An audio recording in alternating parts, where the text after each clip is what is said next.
Bismillahirrahmanirrahim. Assalamu alaikum wa rahmatullahi wa barakatuh. Thank you so much for being here today. It seems like it's really the perfect day to talk about climate and the weather and the little drops of rain that we got today.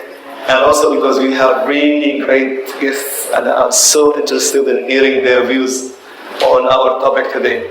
But as safety is always first, I invite you all to watch the health, safety and environment in Yorkshire video that will be shown on the screen in a minute. And after that, we will carry on with the proceedings of the session. Thank you so much, everyone, for your participation. The UNFCCC is the United Nations body that is responsible for organizing COP. And I'm really glad that today we're here to talk about two experts on COP. How do important matters that are very significant for our national interest really advance? One of the best ways to advance natural strategic national interest is when all sectors come together. And this is why this Oman climate dialogue in this fourth session is very important. Collaboration between companies and government companies like ASEAN, with NGOs and civil society organizations like About Society of Oman, with government bodies as well here, and I'm very glad to recognize Environment Authority for always being here and engaging with the public, and with government companies that have been in the forefront also with the environmental sustainability sphere, like PDOs.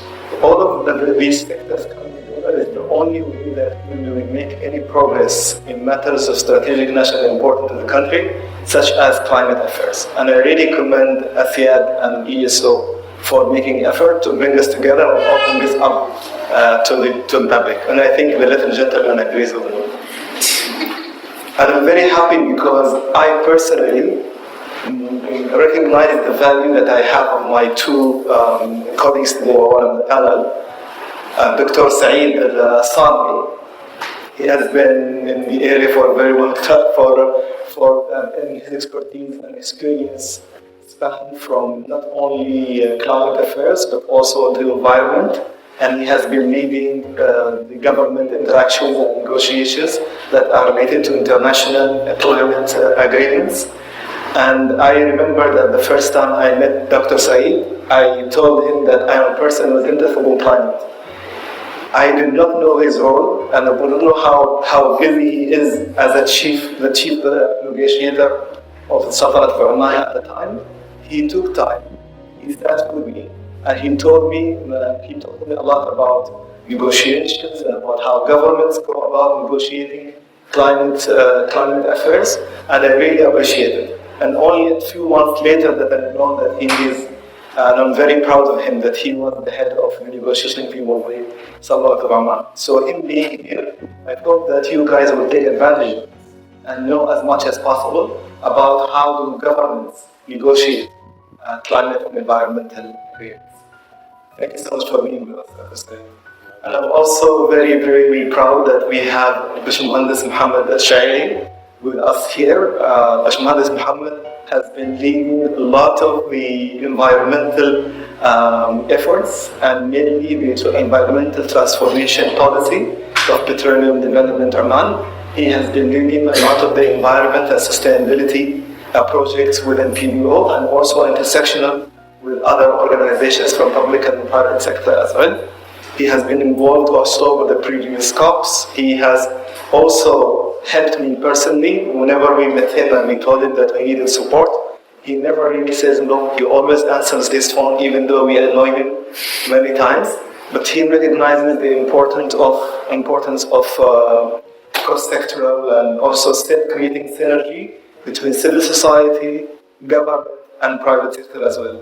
Thank you so much for making time to join us, Bashmuhandis. Thank you, Khalid.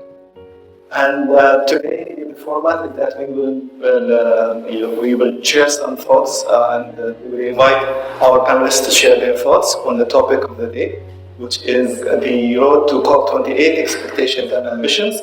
But the most important part will be receiving and interacting with your questions, inshallah, in the second part of the session.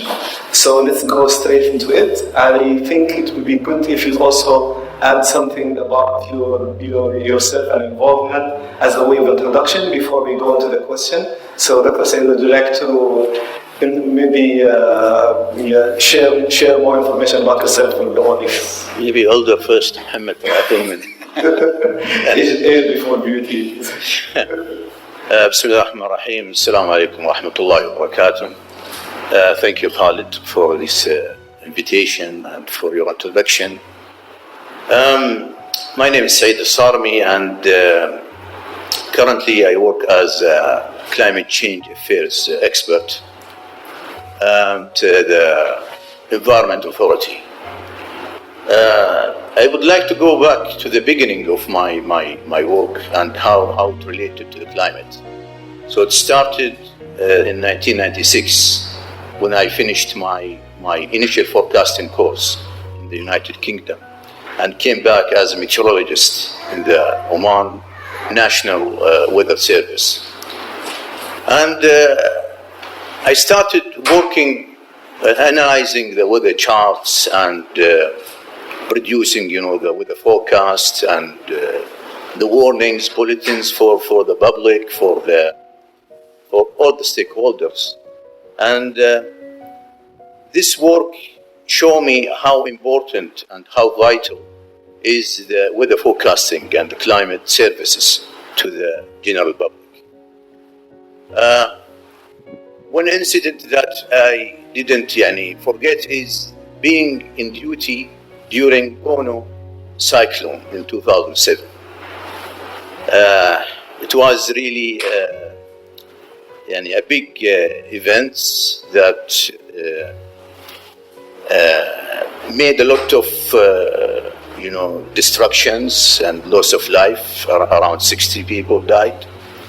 And at that time, the tropical cyclone I, when I measure it through the system there, is around 90, the eye was 90 kilometers from to the north of Muscat, which is very, very close. Actually, the impact of the tropical cyclone Gono was only the southern part of the cyclone, not the whole one, as it's moved further north. Then, when I promoted in my career, I lead the climate section where we focus more on the climate data, the meteorological data from the meteorological stations. We have around more than 70 meteorological stations in Oman. And these data actually made the basis for my PhD work later on. The analysis I did is on the recent climate change over the Arabian Peninsula. And actually it shows and proves how the climate has changed in the region. I used the real meteorological data from the stations itself for the last at least 40 years. The warming is robust and evident, especially since 1998. The climate in the region after 1998 is totally different than the one before 1998. It's more warmer, and the precipitation and the rainfall has been reduced. But after this drought period, since 1998, we started to get these extremes rainfall. Either it's a summer rainfall event or the tropical cyclones. So temperature rising and these extremes are evident. Later on, I represent the meteorological department in the National Committee of Climate Change, and I helped the National Committee in producing the requested report for the UNFCCC. So these are the NDCs, the national communications, especially in the scientific part of these reports. I have participated in many conference of parties, starting from Lima, then Paris Agreement, and Glasgow, and Sharm el-Sheikh. And also I participated in some of the Bonn climate sessions, which is the annual June session usually occurred. Climate weeks. So, coming to the giving some sort of feedback on these conferences and the outputs. The first UN climate change agreement was adopted and agreed on in 1992. This is UNFCCC, the convention, it's called the convention.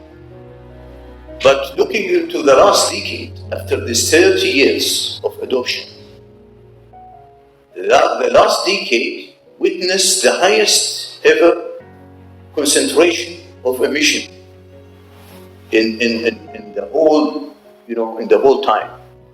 So, and the temperature so far is 1.2 to 1.3 degrees Celsius, higher than the pre-industry. I would just remind you that the Paris Agreement goal is to achieve, 1.5 degrees Celsius by the end of the century, and not to exceed 2 degrees Celsius. We are now around 1.2, 1.3, and there's still a lot of time ahead, and we have already reached 1.2, 1.3. So there is an off track, Yes. and there is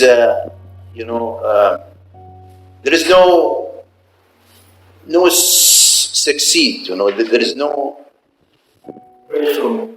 breakthrough on the climate action. Emission is very high, and temperature increase is almost near to the target, which is at the end of the century. And this make the COP28 is very crucial in correcting the course of this global climate action. Yes. And this, maybe we'll discuss this more Sure. later Yes.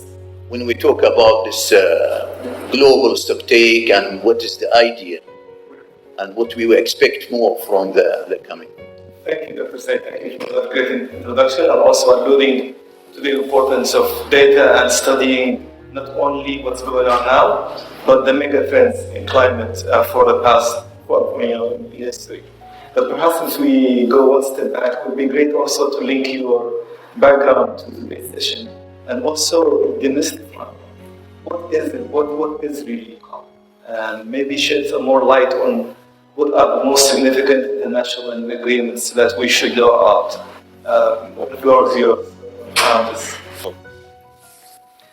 I'm so glad to see this number of people showing interest in having a better understanding of the Paris Agreement, the Conference of Parties, as we call it shortly, COP basically. But before I really move into the details and answer the question raised by my colleague Khalid, a bit of background I think would be really useful.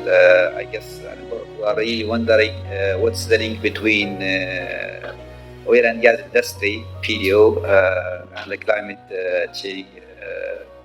So this really goes back close to more than 10 years back when we started somehow mapping out what are the key environmental and sustainable risks that could impact our business or the industry itself.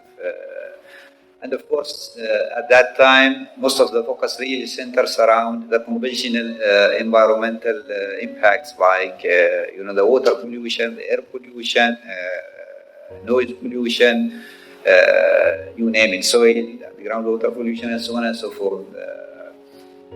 At that stage, really, goes back to 2013, somehow we identified the climate risk or climate change risk.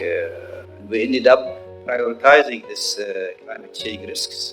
So somehow we put it basically as one of the top key risks. And what happens really within the industry, we end up putting a management plan for identified or the top, what we call it, high risks or medium risks.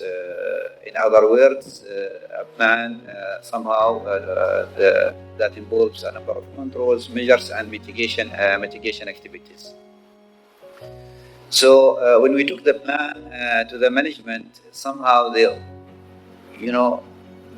all of them were wondering why, let's say, the climate change is one of the top or high risks areas, and what are we supposed to do with it, and so on and so forth. So it involves so many discussions, and we remember really the global debate and arguments happening at that stage. Is it really a risk? How it will evolve, and so on and so forth. So somehow we ended up to go and revise the plan. Still, we did our homework basically, and we went back with again the climate change as one of the major risks that really could have or end up having a significant impact on the industry itself. So we took it from there. Luckily, we got the necessary approvals or endorsement, and we ended up with a number of projects or activities that we need to progress or implement to manage these major risks. As we speak right now, climate change, probably for the past, I would call it really 5 years, it keeps coming up as one of the major global risks based on the World Economic Forum. It is a major risk that cut across all the key sectors, be it the industrial sector, be it the energy, oil and gas sector, and you name it, across the transportation sector, and so forth. And hence, really, all of this work that happened within PDO, we ended up putting a kind of, it was one of the first, let's say, at a country level, decarbonization roadmap. It involves a list of key projects to decarbonize our own activities, be it the gas recovery, be it developing renewable energy projects, a list of energy efficiency projects. All of this, alhamdulillah, resulted in achieving a number or executing a number of landmark projects across all of these solutions or levers. And one of the great things really that somehow we realized that we really want to take this learning beyond PDO across other sectors and at a national level. And this ended up somehow, at a national level, specifically within the energy sector, establishing or setting up the first National Climate Change Committee. It was a joint collaboration between the industry, between the government sectors, and other. What year was this? It goes back, setting up this committee, 2020, somehow. At that time, it was called, initially, it was Energy Transition and Climate Change Committee, basically. And the way we went around it, really, we've been somehow pushed to put together a white paper in terms of mapping out what are the opportunities, what are the risks that are associated with the climate change. I remember really, trying to find out more information about, is there really a clear evidence here within Oman that there is a gradual increase within the temperature? And I was really looking around, looking into the published material and so on and so forth.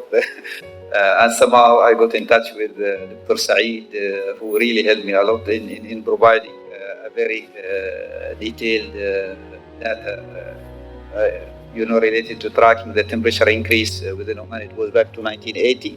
Yeah. Yes, across many towns and cities within Oman. So alhamdulillah, eventually all of these efforts ended up with Oman announcing the net zero commitment last year by 2020. And the next steps basically to put this announcement of commitment into action and develop detailed plans across detailed decarbonization and adaptation plans across all sectors. I will leave it here that we can elaborate more on. But coming back to the question, this goes back to 1992. I believe, when they were the first, it was also under the umbrella of United Nations when they held the first Earth Summit. It was called the Rio de Janeiro Summit in 1992. So they came up with this, what we've seen before, UNFCCC, United Nations Framework or Climate Change Framework Agreements. It evolved into Kyoto Protocol around 1997, and after that evolved into the Paris Agreement in 2015. One of the key, let's say, measures or activity within the Paris Agreement is the annual gathering or the annual conference that is held annually. Basically, all the parties get invited. I see a number of young ladies who had the chance to participate and attend the last conference, basically. And they come, I think their first priority is the negotiation. So the Paris Agreement, it's a framework agreement. There are little details on there. There are so many articles, I think it goes back to, I don't know how many articles, 27? 25. Yeah, something like this. But the details, they've continued really working on the details on annual basis. I think maybe 3 years later, they've issued what they call it the Paris Book. That includes the details of, operating the agreements, and then also they continued putting the details of some of the key articles like the carbon markets. Last year also the loss and damage. More focus will be again this year on the loss and damage. But the key measures within this Paris agreements, the first one, as Dr. Saeed mentioned, is the ultimate goal, which is to curb the temperature increase, preferably, to 1.5, or between 1.5 to 2 degrees by end of the century.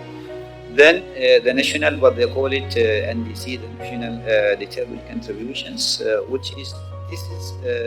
it used to be binding emission reduction commitments within the Kyoto Protocol, let's say, for developed countries. Now it's basically for developed and developing countries as well, but it's in a way it's a voluntary commitments that each country need to update it as per the agreement every 5 years.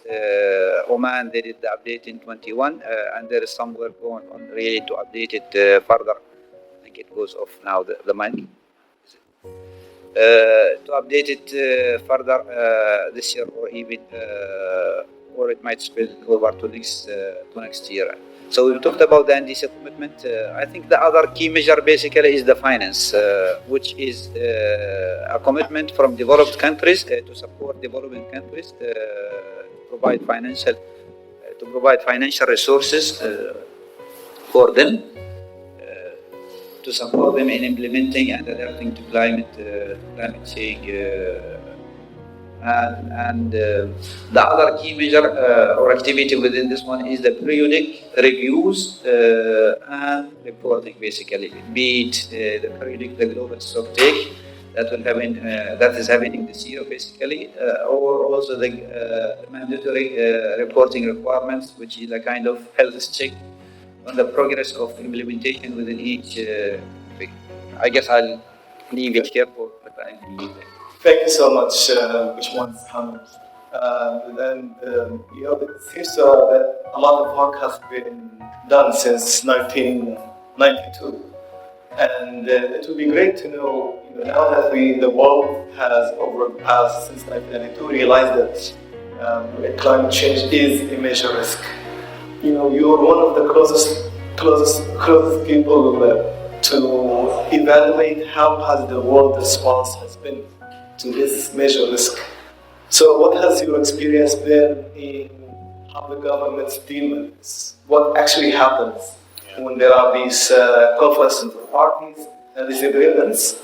Is it only government, and what do they actually do as a response to this global user risk?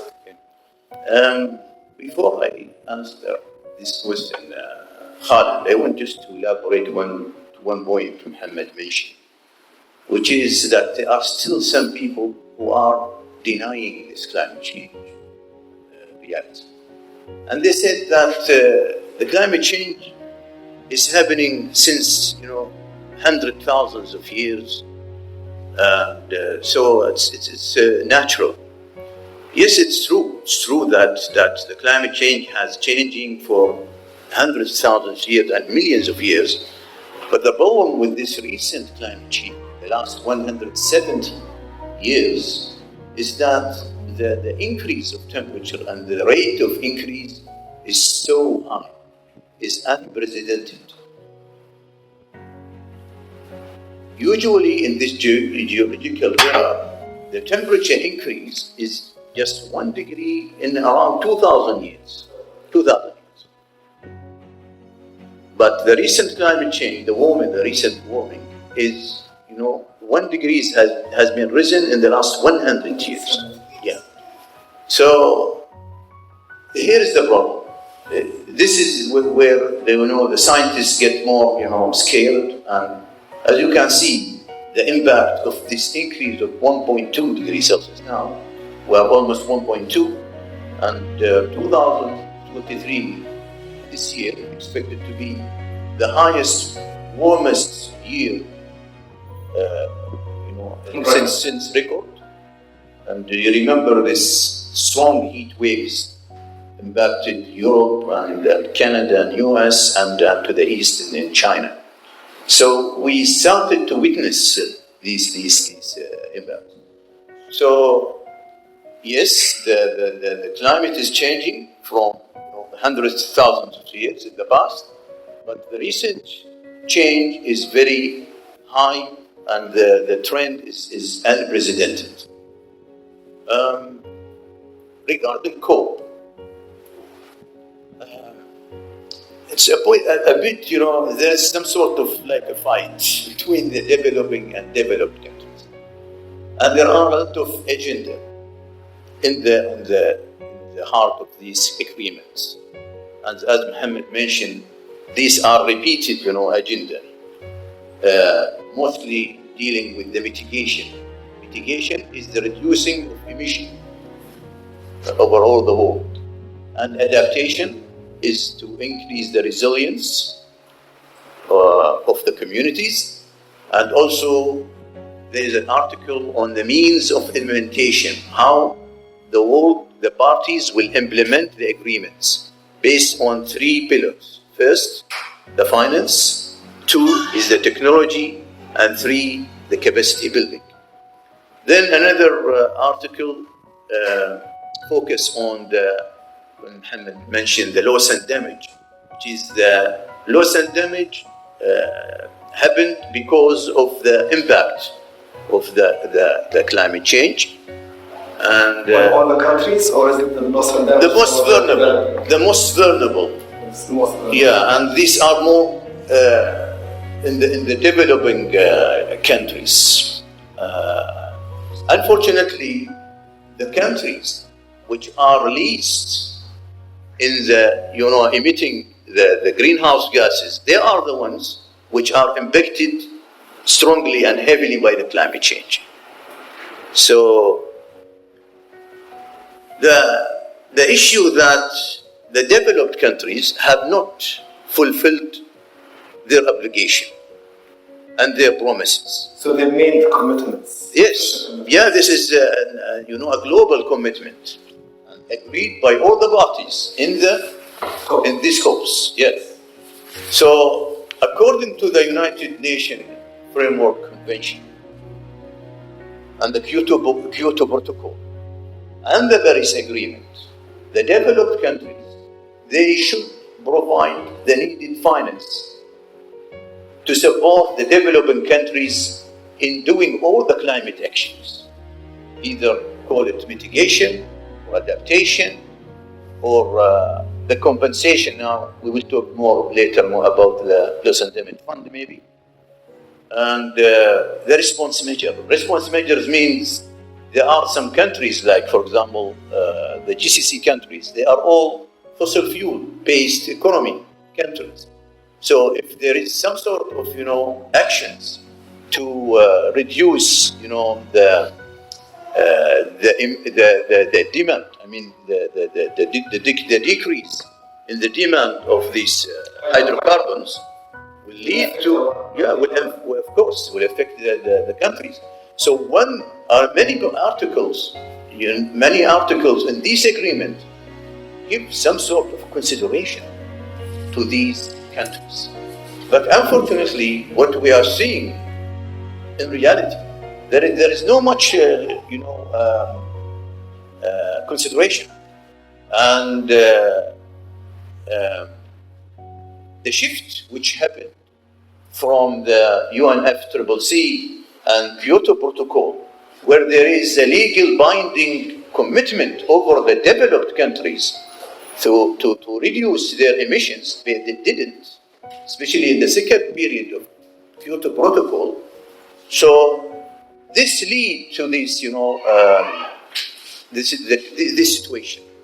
And this leads to this complex issue of that the world and that the emission is still rising. So unless, and it should be made frank, because this is very critical, that without changing the policies of the developed countries in dealing and fulfilling the promises and the binding commitment, there will be no progress, I think, in the climate action globally. And this is there in the articles. It's there. So they should, lead the climate action by example. Shall I go more? This is, it seems like, for us, when we hear about COP, we think it's just another international conference, but it seems like there is some really tough negotiations. Yes. What question might be, biggest negotiation between the developed countries and developing countries and everyone, all 198 parties almost? What's the objective database? Do they use something for the global stock tank? Yeah. What is that? And does it work? Is that considered the basis of those discussions? Okay. For the global stocktake, this is one of the articles in the Paris Agreement is that every 5 years, all the parties should make this global stocktake to assess the progress of the climate actions for all the parties, assess how we are in progressing to achieve the long term and the purpose of the Paris Agreement, which is, as Mohammed mentioned, to not go beyond, not exceeding the 2 degrees Celsius and trying to just limit the warming to 1.5. So this is happened this year, and the conclusion will be announced in COP28 to show the world what are the problems, where are the challenges, and to also give some, proposed solutions to enhance the climate actions so that the world is moving in the correct way to reach the goals. Yeah. But it should be fair. And it should be based on the delivered and the promised, finance, which is, for example, the developed countries has to provide $100 billion since 2020, but this has not been fulfilled. There is around 10 to 15% has been almost met, which is very, very little. And now they are also in this article, that in 2025, all the parties have to agree in a new collective quantified goal on finance. And the Arab group have proposed 1.2 to 1.7 trillion in addition to that 100 billion which has been promised. There is also an issue of technology, the transfer of technology. There is no much technology has been transferred. and the negotiation is still, hard. And the way the developing countries, they are not really, they are frustrated. And unless there is a just transition to this green economy, it will be difficult to push more pressure on developing countries. It should be just and fair, and the transition should not left anybody behind, and should not, impact the welfare of the people in the developing countries. It's a very, very, very important issue. We are looking, forward to the discussion and the conclusion of the 3 technical workshops which has been done globally to assess this global stocktake matter. Thank you so much. Before we go to this ones, how about the third part, which is, you mentioned the finance, the technology, how about the capacity building? Any breakthrough there? I think there is a lot of work need to be done here. And the countries are still, the developing countries, still struggling in making the necessarily, reports which need to be submitted to the Secretariat. Especially, for example, as Mohammed mentioned, the NDC, the National Determined Contribution. This one, the target of each country need to submit. So there is a lot to be done in the capacity building. There are difficulties in establishing these NDCs, and it's not just making the reports, it's also to implement the plans which is there in these reports. One thing that I forget to mention, that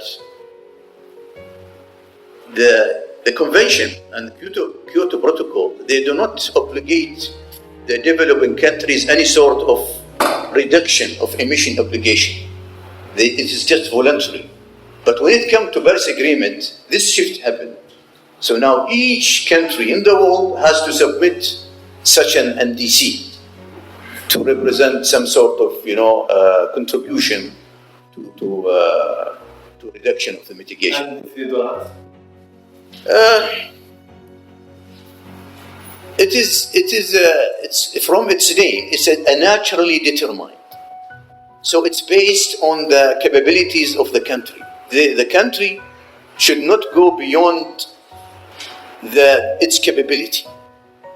So this is the smartest team, available in each country to put a smart, target, so that it does not put a pressure on the economy sectors to reach such, a big target. So the target should be reasonable and achievable. Yeah. Great. Thank you so much. He has given us a lot of thoughts to discuss, and also maybe he mentioned the term just transition. Could you please share some of your comments and thoughts with the audience as well, based on our discussion? Thank you, Khalid. I think Dr. Saeed, he's covered, or he talked about so many things and concerns which are somehow really sharing some of, let's say, the details. Is it wrong? Sharing some of the details and insights, let's say, that happens as part of the COP negotiations and discussions. I think I'd like really to summarize it somehow with a couple of messages. The first, I think there is no doubt this is a global major risk that involves, let's say, significant implications across all sectors. There is no difference between be it the agriculture sector, be it the transport sectors, be it the industrial sector, and so on and so forth. If we know for certain that this is a major risk, this really drives us somehow, the plan to control it or mitigate at individual level, at organization level, and at a country level, let alone at a business level, basically. So what's happening globally, and even within key organizations here within Oman, everyone is somehow working on really developing their own detailed sort of risk management and business plans in light of this global risk, in light of this global change. This also takes us to the second message, which is really understanding what it means for us. In simple terms, this is a deep transformation. It's really deep transformation that cut across economic sectors or economic aspects, social aspects, political aspects, environmental aspects. It's a total transformation that cut across all sectors. And having understanding this global change, this let's say total transformation, it brings with it significant opportunities as well as significant challenges. So I think the message really here is around understanding what are these opportunities at individual level, many, at organization level, and at a country level. Yes, just to name a few, basically, if you really, when it comes to the individual levels, I think all what's happening now, be it, let's say, when it comes to the products, when it comes to the skills required moving forward, when it comes to the impacts associated with this change, we need really to understand it. And Dr. Saeed somehow was highlighting and alluding the significant impacts that will result from the weather change, let's say, or from the climate change, we say. Especially that there are already some forecasts within Oman and within the region at a global level, really that it will involve significant increase in the temperature. So what are the implications of this increase, basically, and so on. At organization level, basically, I think this is obvious. We already see that there are certain industries becoming sort of very important. There is so much focus on them. Just to name, for example, the EVs, electric vehicles. Look at what will happen to the conventional vehicles or IEC, basically internal combustion engines vehicles, what will happen to them. There are already commitments from the manufacturing companies somehow to phase out, manufacturing these ICE, internal combustion engine vehicles. Some commitments by 2030, some by 2035. There are also countries committing to do the same. So I think this is something we need, and the same goes across all other products. If we really focus within what's happening within Oman, again, this is where we started really seeing the shift, the global shift, where the main let's say the backbone of the economy is the fossil fuel, but then we see a shift at a global level, focused into what they call it low carbon fuels, and Oman really put, let's say, a very ambitious plan to develop low carbon hydrogen, be it the blue hydrogen or the green hydrogen, and the same goes across other really low carbon solutions. So I think this is my message. There are opportunities and then there are challenges. We really need to capitalize on the opportunities, put focus at individual level, organization level, and at a country level. Of course, there are so many challenges associated with this one. But the message is really to understand these challenges or impacts and then address them and tackle them. Thank you so much, Bashmohandas. As usual, always informative. Before we take questions from the audience, could you please shed light on the last COP? What was the most major agreement that was reached? And just tell us very briefly what's loss and damage, if you could please. For loss and damage facility fund, this fund was requested to be, established since many years by developing countries, especially those which is more impacted by the climate change. And for many years, there is some sort of pushback, yeah, and no agreement between the parties, especially the developed one. The problem is that, this 100 billion, for example, they didn't make it. And there is an issue of the replenishment of the Green Climate Fund and other financial mechanism in the agreement. So adding one more new fund is maybe useless. Maybe it's useless, yeah. So the developing countries, they're pushing for establishing this loss and damage fund last year, and there was finally the developed countries agreed, but there was some sort of conditions for this agreement. The developed countries wants the contributors to this fund to be more expanded, to cover other countries, not only those who are responsible for this, the climate change, the human-induced climate change. They are targeting the fossil fuel companies. They are targeting the high-income countries, which is among them the GCC countries, to be contributors to this fund. And this is unfair. And Arab groups, including Oman, we are against this move.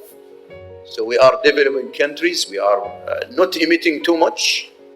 For example, Oman is emitting just 0.2% of the global emission.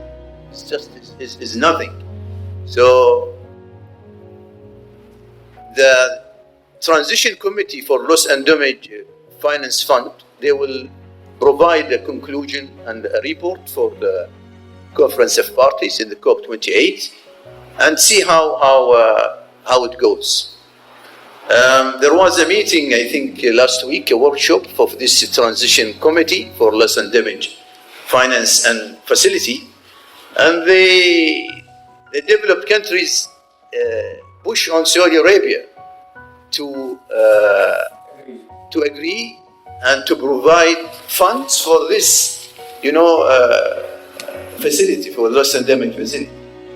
But Saudi Arabia resisted that. The justification of developed countries, they said that if you pay for Ronaldo, footballer, Ronaldo. Yes, Ronaldo, yeah. If you paid hundreds of millions for Ronaldo, you can pay, millions for this loss and damage fund. This is in the news. This is the news for last 2 or 3 days. So there is a big issue, still a big debate on this loss and damage facility. I want just to give a bit of summarization of what Mohammed mentioned and myself. I realize that in the convention, when it's signed, the parties signed the convention in 1992, the focus was more environmental.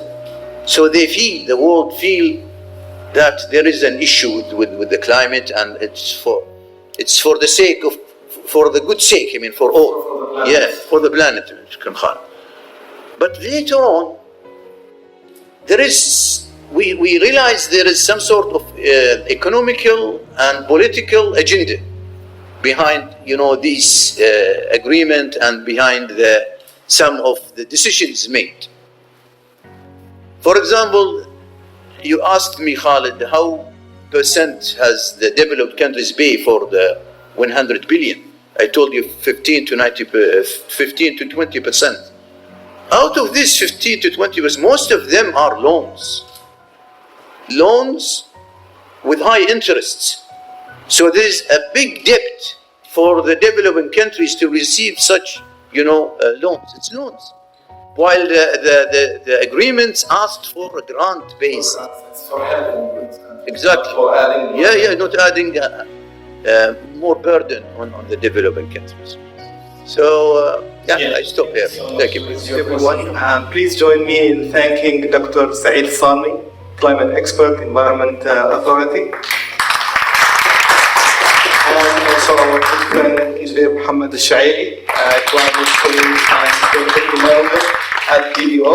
And I would like to invite our friend, Bushmandas Assam Al-Shibani, to give a token of appreciation to our guest panelists.